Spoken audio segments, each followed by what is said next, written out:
millennials in our life. Amen. They keep us up, keep us hip, and keep us understanding how to work this technology.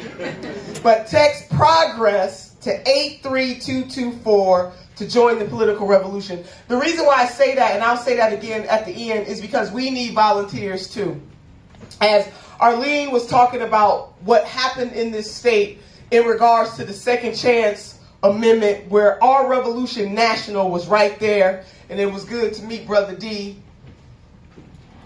And I just want to commend the leaders of that campaign, because they made it abundantly clear that they didn't need fast-talking politicians to try to co-opt it and take it over, but that the folks that were the most impacted, the returning citizens, our brothers and sisters returning from prison, that they would lead that movement. And they needed a few good men and a few good women right by their side. And I am proud that Our Revolution, not only Progressive Sarasota, but Our Revolution National endorsed that amendment, and not only endorsed that, but we put our firepower behind that. We have one of the strongest peer-to-peer texting programs in the United States of America, and we made almost 5 million, not just for Second Chance, but for candidates all across this country, almost 5 million peer-to-peer text messages in 2018 during the midterm election cycle. That is firepower. And that happened because of people like you in this room. Because it's not computer generated, it's generated by the people. So just thank you so much for all that you do. And listening to Arlene and talking to Brother Demetrius and hearing that we got to get folks registered to vote. And I'm here to commit right now on behalf of Our Revolution National that we will be in this fight with you to continue the second half of this phase, which is to get our sisters and brothers registered to vote so that they will have that voice. We're going all the way with you. Thank you, darling. I'm just feeling full tonight for many, many reasons. I want to make sure that I'm staying on my list. I got to say something about Mayor Gillum. Oh, my God. You know, he turned the tide in this state. Yes.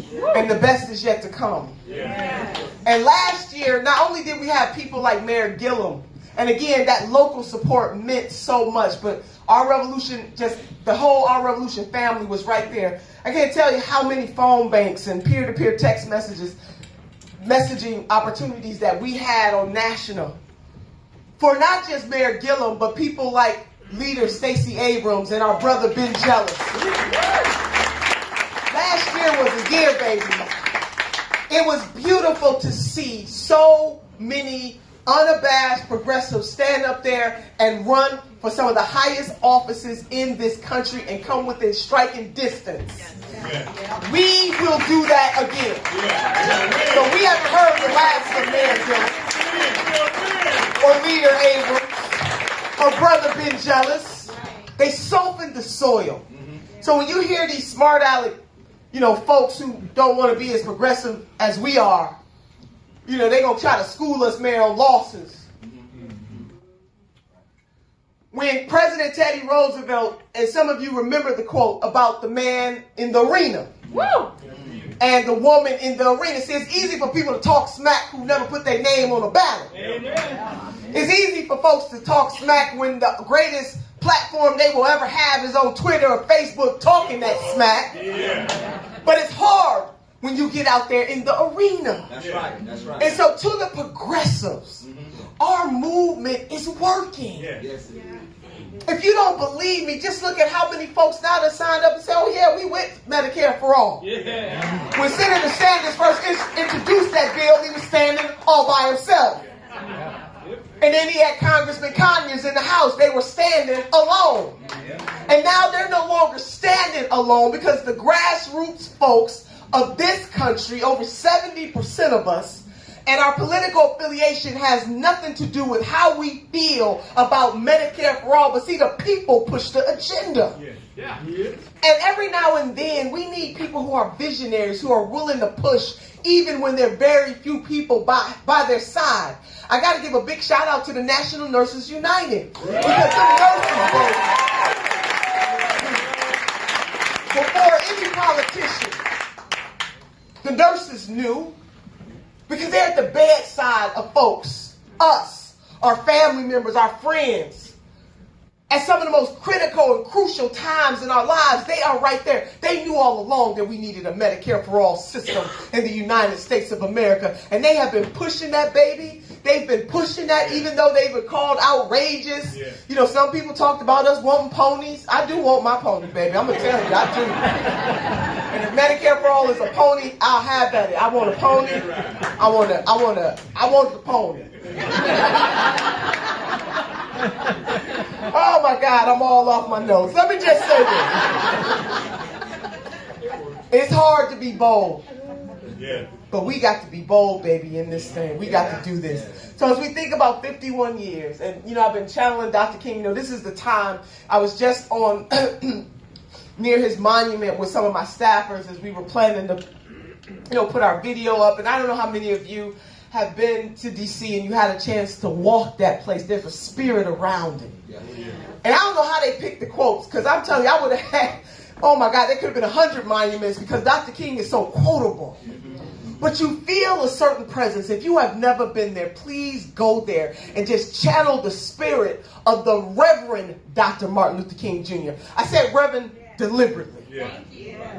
Because, see, this is not just about Dr. Martin Luther King Jr. This is about the Reverend Dr. Martin Luther King Jr. Because his activism was informed by his religion. Yes. And in this case, his spiritual tradition coming from Daddy King on down and Mama King, and the family was rooted in a Christian tradition of love.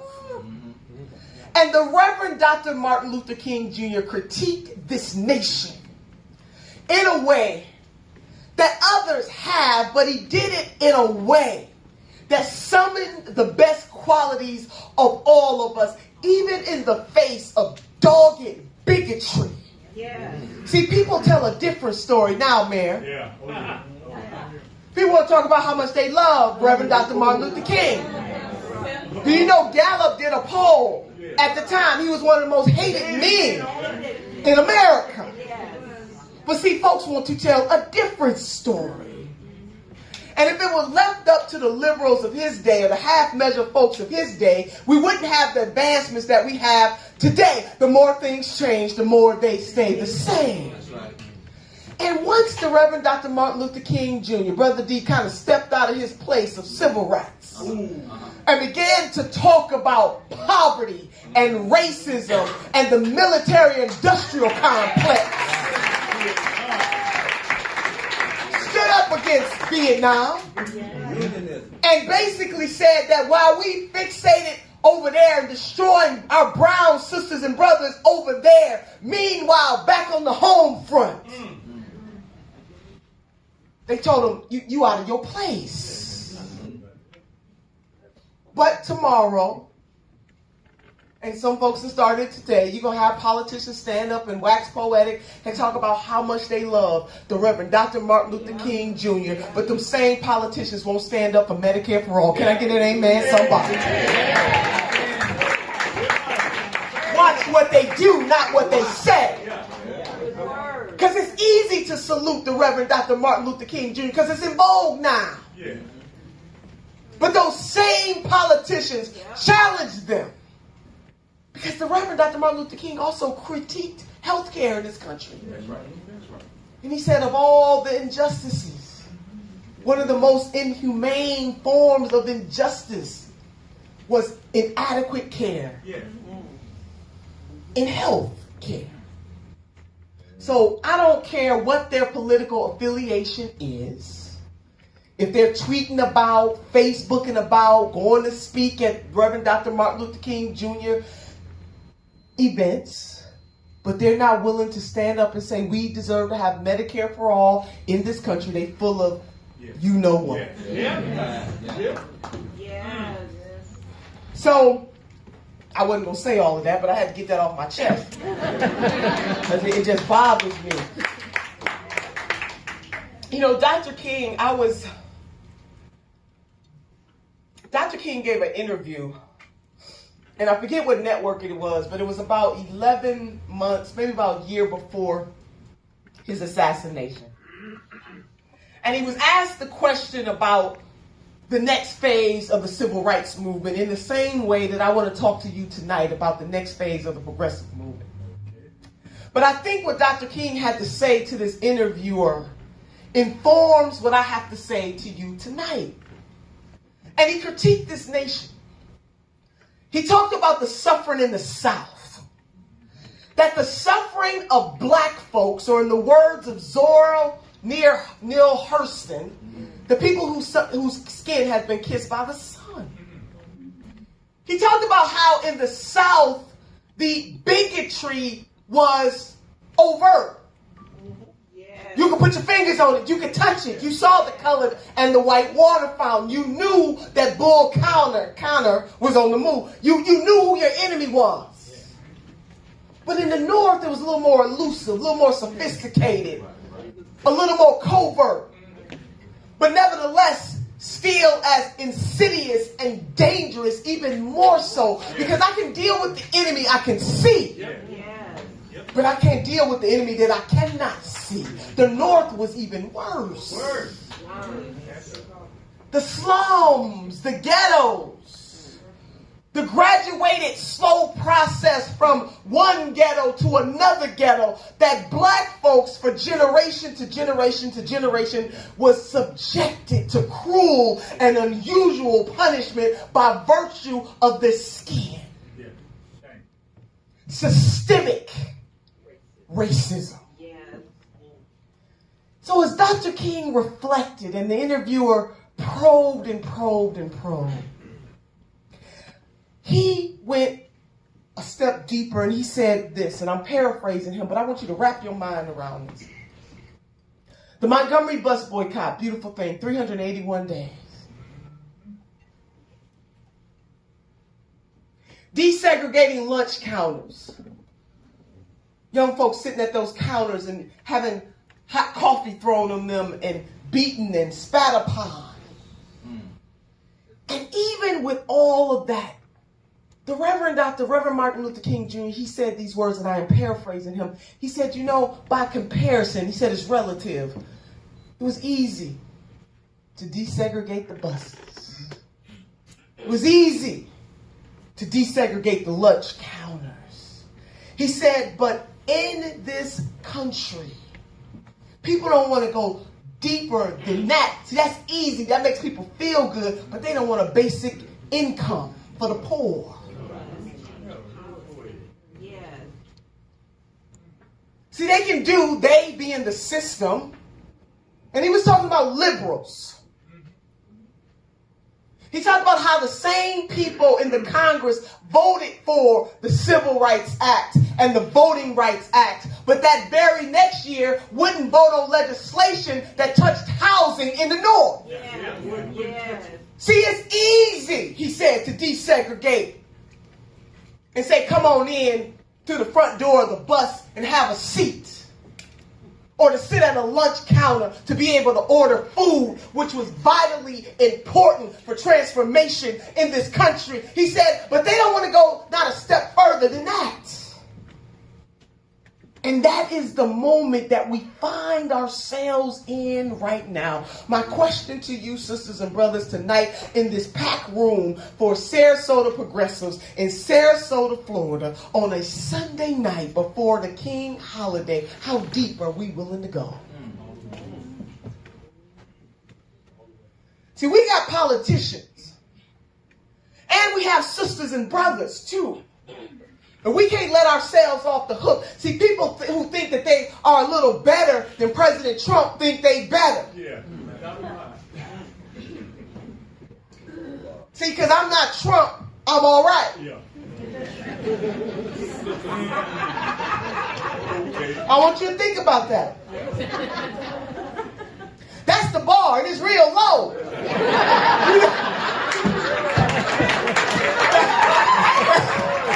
That wasn't in my notes. I mean, it's a low bar, you know? It's low, baby. It's low. Good God Almighty, it's low. I have to channel this side of Dr. King when he said, woo, he said, I ain't gonna let nobody drag me down so low as to hate them. I'm saying, that Reverend, I'm trying. I'm trying not to go there. It's hard for a sister some days. But I want you to wrap your mind around that you got folks who just comfortable with being a little better than Trump. That's not the measure, progressives. And that is not the standard by which we should accept policy positions in this country. Yeah. That you're just a little better than Trump. Yeah. Doesn't take much to be better than the president. I'm gonna keep it PG. I ain't gonna be MF in the tonight. But those are the kinds of people, Mayor, that Reverend King was talking about. Yeah. Those folks. Because as hard as it is for us to imagine, but Sister Arlene touched on this a little bit.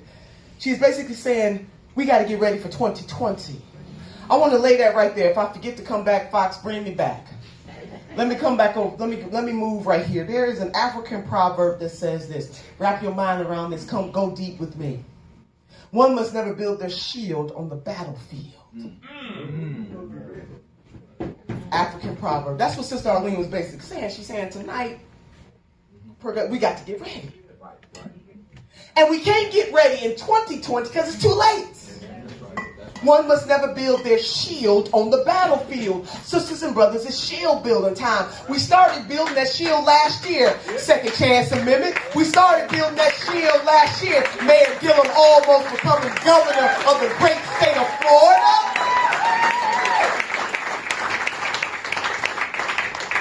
And the countless other folks who dared to dream a bigger dream and to get in those races and run those races for justice. Because this is a justice proposition. Sisters and brothers, if I could just make this just really, really, really real for you just for one moment, may I do this? That this year, 2019, it'll be 400 years since the first 20 slaves or Africans. Because some historians say that they were indentured servants. Others say they were slaves. Let me just say this. 400 years. When the first 20 were brought to Jamestown, Virginia. And things changed ever since then for those whose skin has been kissed by the sun. And in 400 years, how much progress in a deep way have we really made?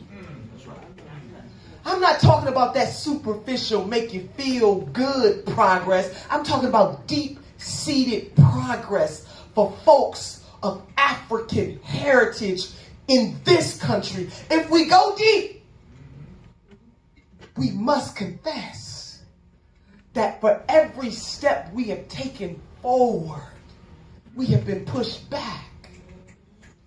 There was a study that came out that revealed that it would take 228 years for the average black family to have the same wealth as the average white. Now, I don't know about you, unless somebody got some special potions in here. Mayor, I ain't got it. And our kids don't have it. Even if you went the next generation and the next generation, 228 years is a mighty long time. How much change has really happened in a deep way? Not a superficial, make you feel good way, but in a deep way. Sisters and brothers, we got a lot of work to do.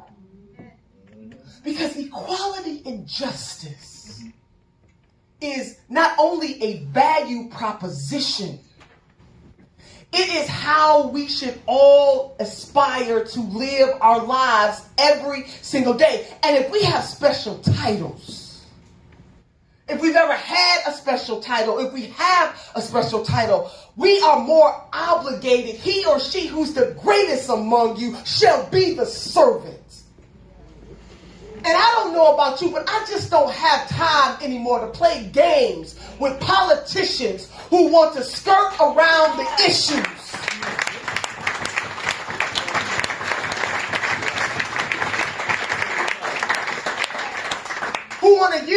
folks as pawns on a chessboard.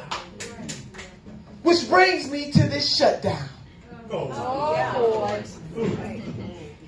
President Trump said it's his shutdown. He asked for it. He got it. He said, I'll own it. I'll wear it. It'll be mine. Then a couple of weeks passed. Now all of a sudden somebody else is shut down. Because he has proven himself not to be a man of his word. That is not in dispute. See, because we know what we're dealing with. He's not an honest broker. He's not an honest dealer. He lied to folks. So we have a president who lies and whines, whines and lies and whines. He wanted to whine this person. Be president of the United States. The most powerful position on the face of the earth. And this man, so that I'm gonna put that there. So we know what we're dealing with. But almost 1 million of our sisters and brothers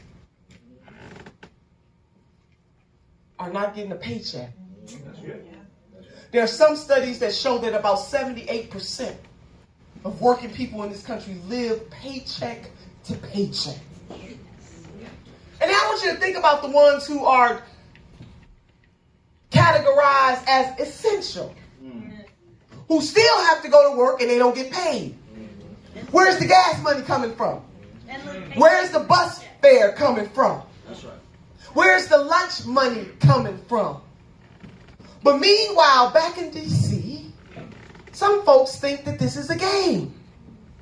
And what my fear is that both sides are so wedded to not blinking that they're using our sisters and brothers as pawns. We might not want to admit this, but I am telling you that 30 days in, I don't know how many of you have flown lately. I've been to several airports and looked into the eyes of the TSA agents who have to be there to do their job every day, and they're not making a dime. I had an Uber ride recently, and I believe that this was my destiny to be in this specific car with this brother. Started having conversation. He was telling me how he works for the federal government, and he drove Uber as a part-time job. Now it's his full-time job. And you know what he said to me? He said, it's hurtful that the president of the United States of America thinks so little of us, that he would do this. But now, 30 days in, now something's going to have to give. My recommendation is this, and I think, and Brother Killer Mike, can I just throw this out? Brother, I love my Brother Killer Mike. Brother Killer Mike, he said this, if you ever read the interview he did in Salon, he said if this thing ain't done by March the 15th or April the 15th, he said don't pay no taxes. He said open up real quick. People shouldn't pay taxes. Just don't even file your taxes. So they'll open it up real quick. Here's my recommendation. And that's not him hoping, none of us wants it to go that long. I want it to be over now. But the first among equals within the Congress should get into a room. The president is not an honest broker. Senator Mitch McConnell can undo this real quick. Anytime he wants to. As long as he can guarantee an override on the president's veto, we can open this government back up tomorrow. The first among equals should get into a room, and even if it has to be with the man known as the president. Individual one. See, I ain't going there. I'm trying to feel Reverend Dr. Martin Luther King right now. But no, somebody said individual number one. That's him.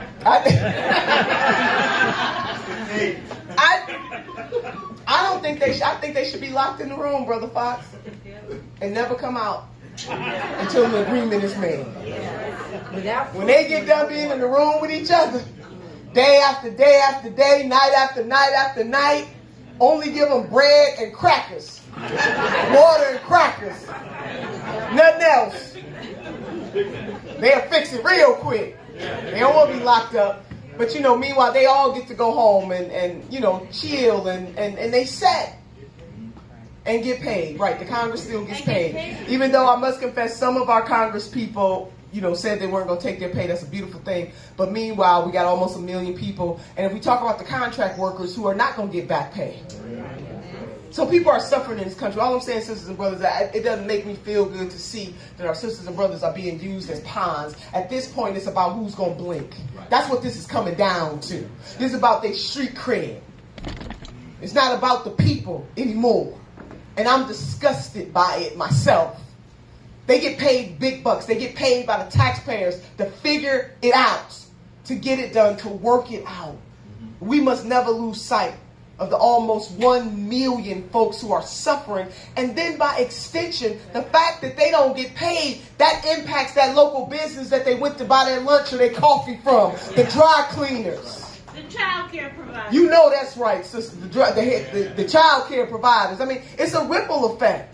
Dr. King talked about what affects one directly affects us all indirectly. This is not just about them, but it is about what kind of nation that we want to be. And if I had enough time, I would teach the lesson about continuing resolutions, which I'm not going to get into that tonight.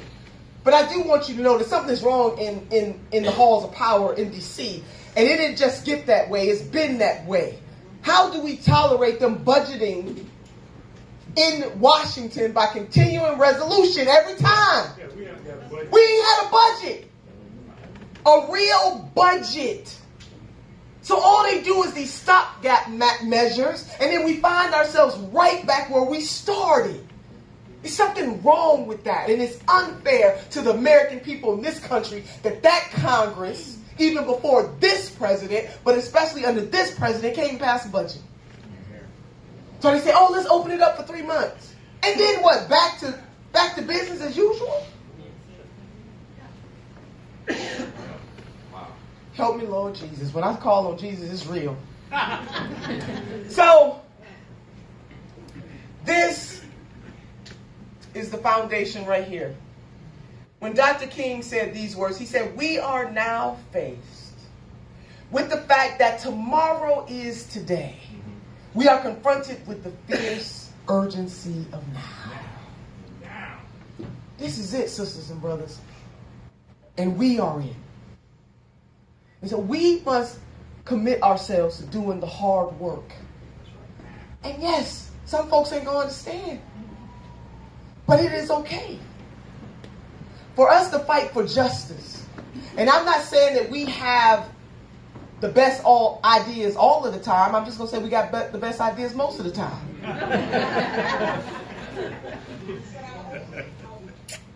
Is that me? Yeah.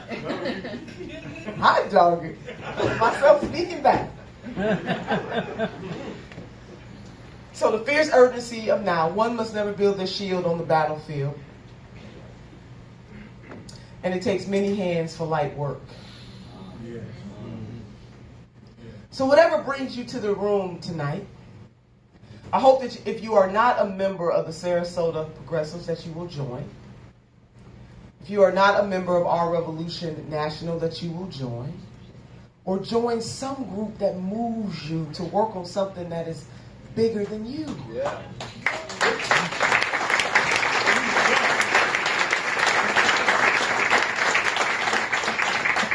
We do have a crisis in this country of race, of class. Yes, the unemployment rate is low, but good jobs is what we need.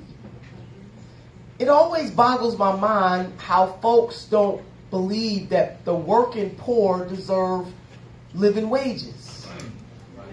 I think in this life, I don't want to work my fingers to the bone all my life. I would like to take a vacation every now and then. Too many jobs. But we live in a society where we think it's okay that poor people just work, and they never get to rest their minds. Take a vacation every now and then. Have a spa day. I don't know what a sister would do without a spa day.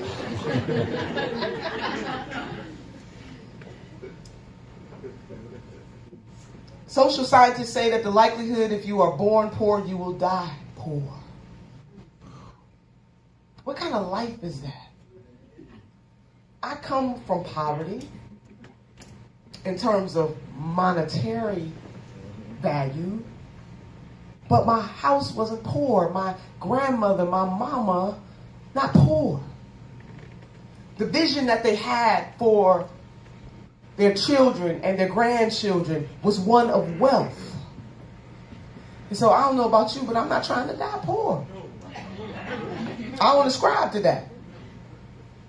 And I do want better for my son than what I had to go through.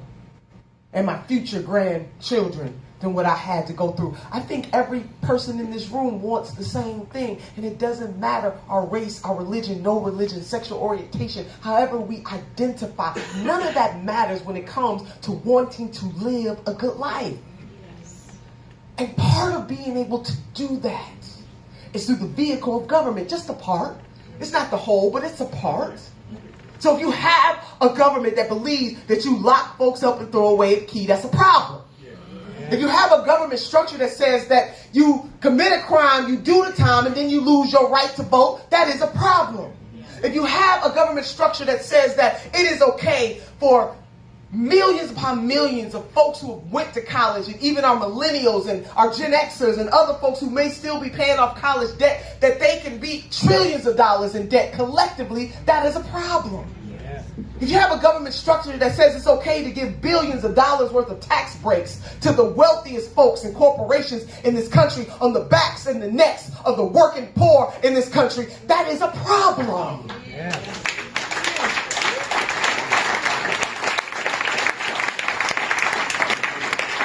So how deep are we willing to go? And we should no longer tolerate mediocrity and half-measured politicians. If you believe in Medicare for all, don't equivocate on it. If people ask me, is that a line of demarcation? Is it a litmus test? Yeah, that thing right there is a litmus test. No, it is. Our health is our wealth. You're not going to play games with it.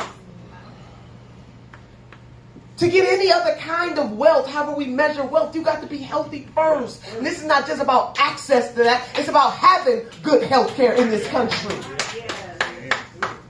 We're dying younger. We're paying more money per capita than any other industrialized nation. We pay more and our outcomes are worse. Doesn't it make sense? It doesn't even make sense. We're not even getting a return on our investments. Something is wrong.